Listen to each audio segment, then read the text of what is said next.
I just want to start with a very open question or reflection on the question of the temporal within your work, Jyoti, and how that allows you to navigate, or what role that plays in you navigating questions of relationships and positions in terms of characters within other people's work and your own lived experience. I'm actually still thinking about the Eurasia. I think temporality is key to actually talking about ideas of how we trouble the certainty of monocultures or even epistemological frameworks. And spatiality is key, and that's why I was thinking about your project in relation to why we probably sitting together on the couch on the same panel. And I think this kind of assumption that the idea of culture is a kind of located in an authentic experience in the way we heard in the initial panel is very troubling, because it speaks to the construction of power in a very particular temporal spatial context. The idea of the word culture is also something that is imported in a very particular way, in a particular moment in a colonial logic that allows for certain sort of commiserating with violences or justify certain acts of violence. And I think my desire to go back and look at Baldwin again, especially this text, which a lot of people shy away from because it doesn't speak directly to the political register that we associate with Baldwin, sort of intrigued me, and how he was sort of trying to navigate the sexuality and the contract of sexuality as a way of also talking about power relations that he couldn't really speak about directly in America. So yeah, I think that's why I'm kind of excited to rethink Giovanni's Room and not go, I mean, of course we love the seminal texts and the essays, but there's something that I'm quite interested also thinking about reading Audre Lorde, perhaps in relation to Baldwin, and what is the political contract of love as kind of a politics of resistance also. Yumi, do you want to add something to that? Yeah, I think it. Okay. Yeah, I think you touched on something extremely important, Nick. I think it's. Is it on? Sure. Is it on? Hello? Do you want to just grab it? Nick, Tice? Yeah, I'll do this. Oh wait, it's on. Yeah, it's on. Okay.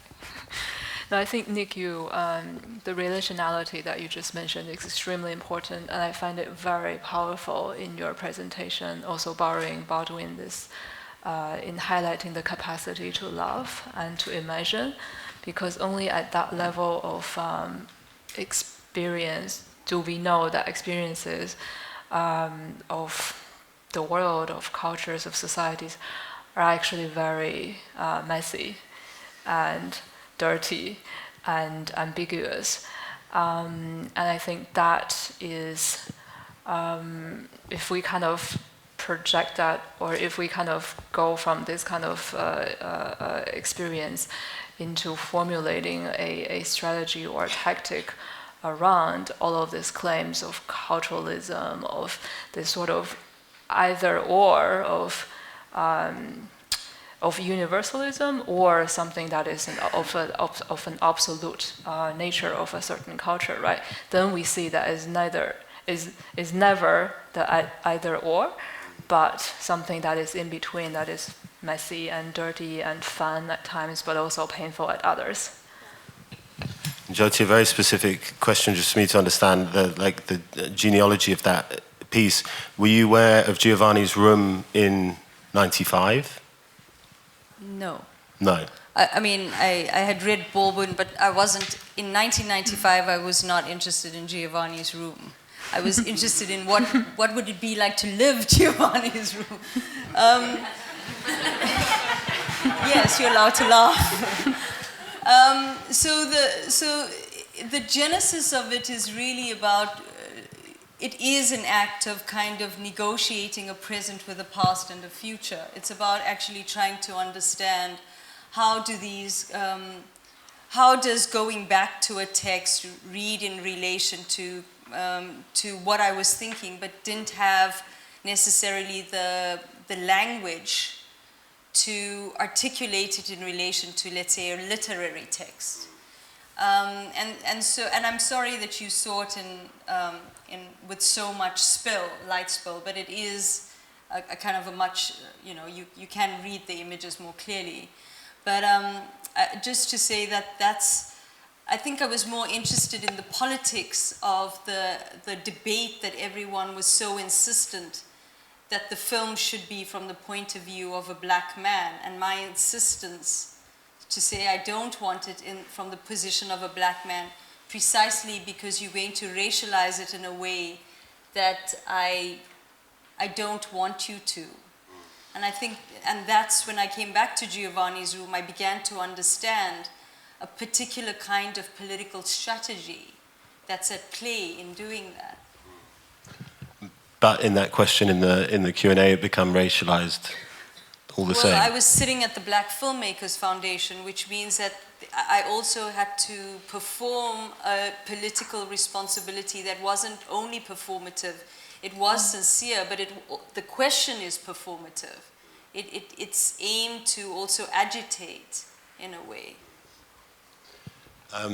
And then thinking back again, trying to reflect on these incredibly very different sessions that we had this evening, but also to think about, in a way, the two parts of your presentation, Yumi. You looked at these series of maps. You ended about talking about the kind of infrastructural projects, and then moved into a much more speculative realm.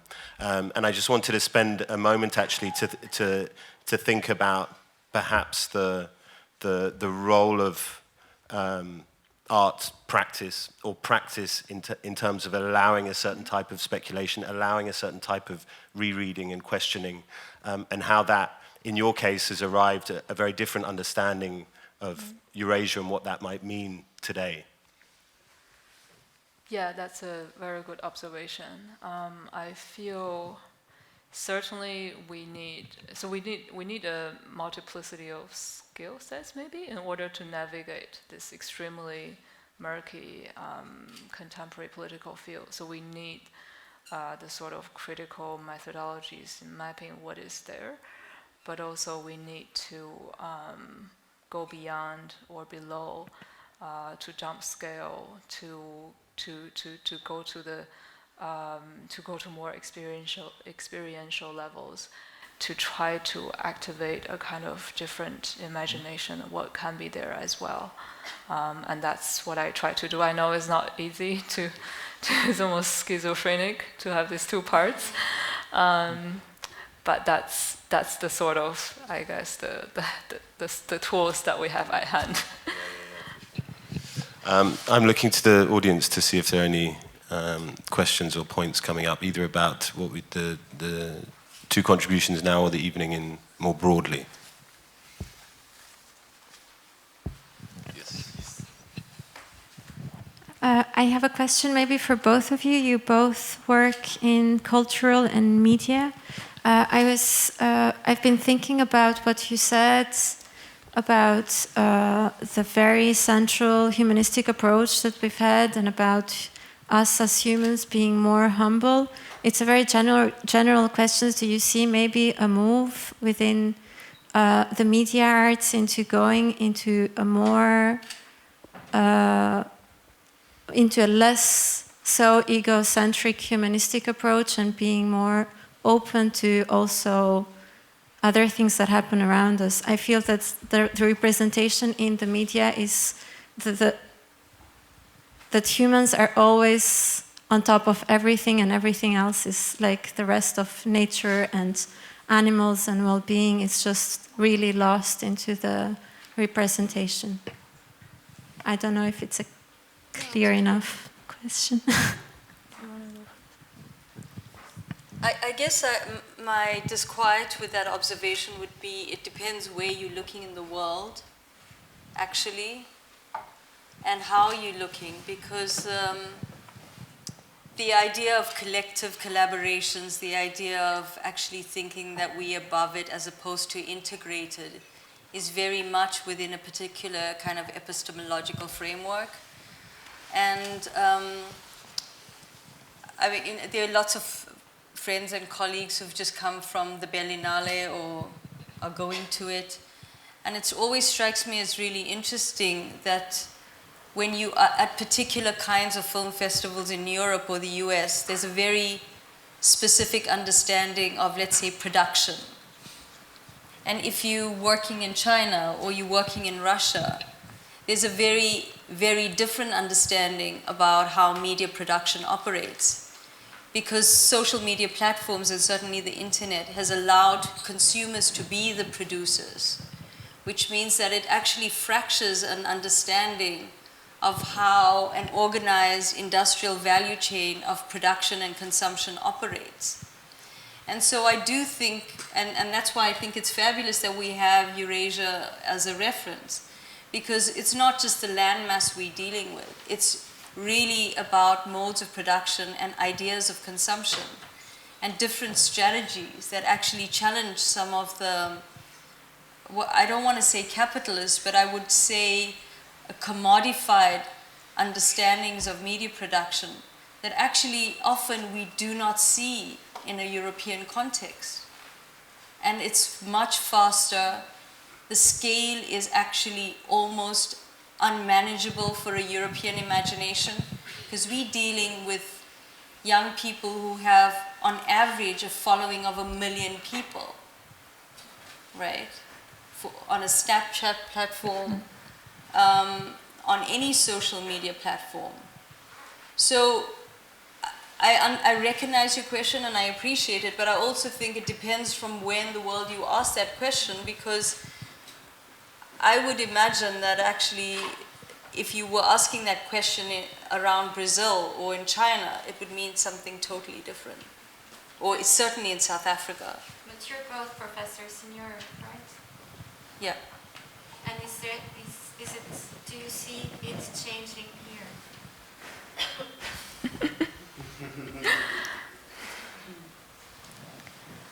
Yeah, that's a difficult question. Let me backtrack a little bit. Now that we're looking actually a little bit beyond just arts and culture, but into a general kind of social context. There are certainly ways for us to reach out and to really have these topics also felt and recognized by other spheres. So looking at non-human actors, there are actually national governments looking at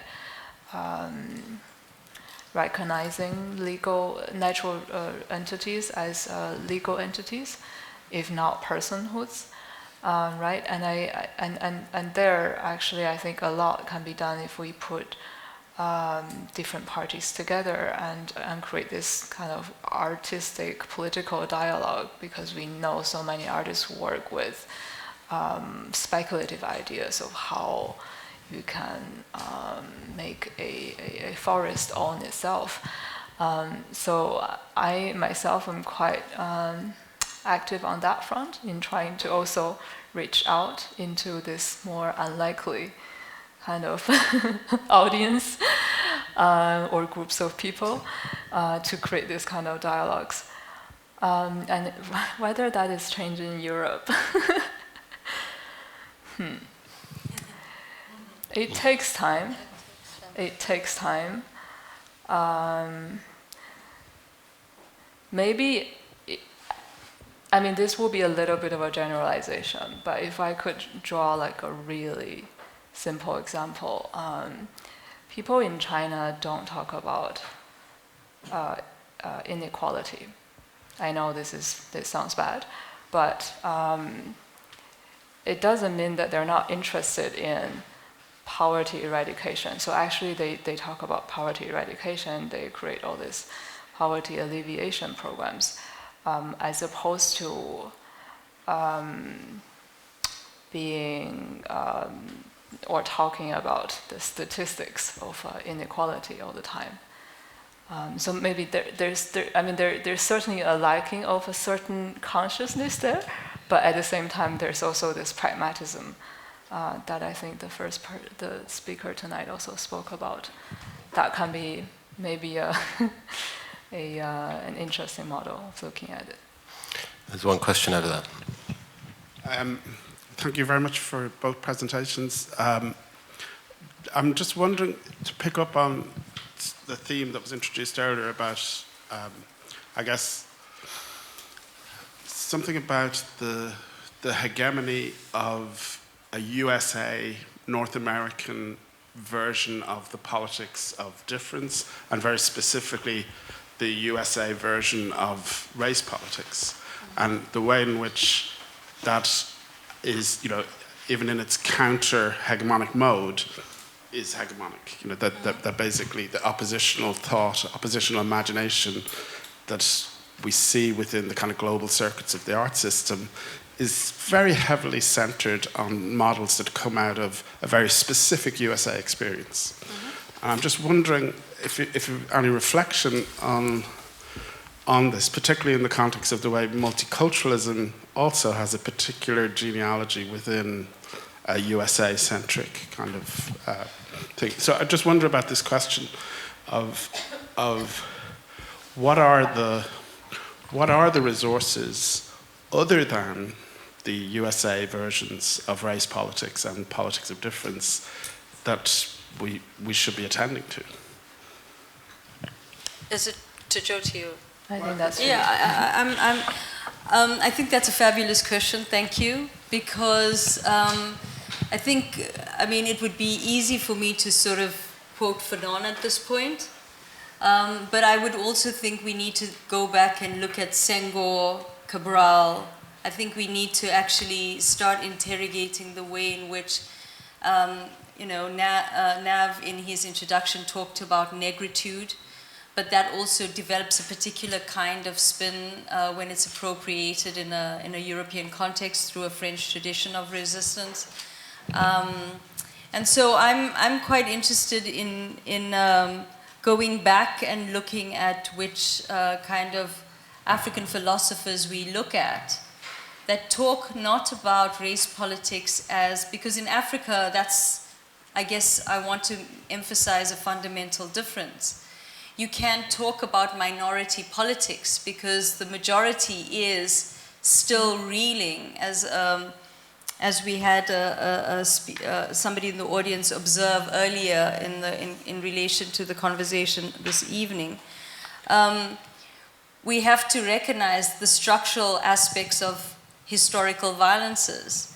And there is a difference, I think, fundamental differences in the way in which liberation politics is talked about on the African continent that is very different from the black minority politics and black politics that's spoken about in the US.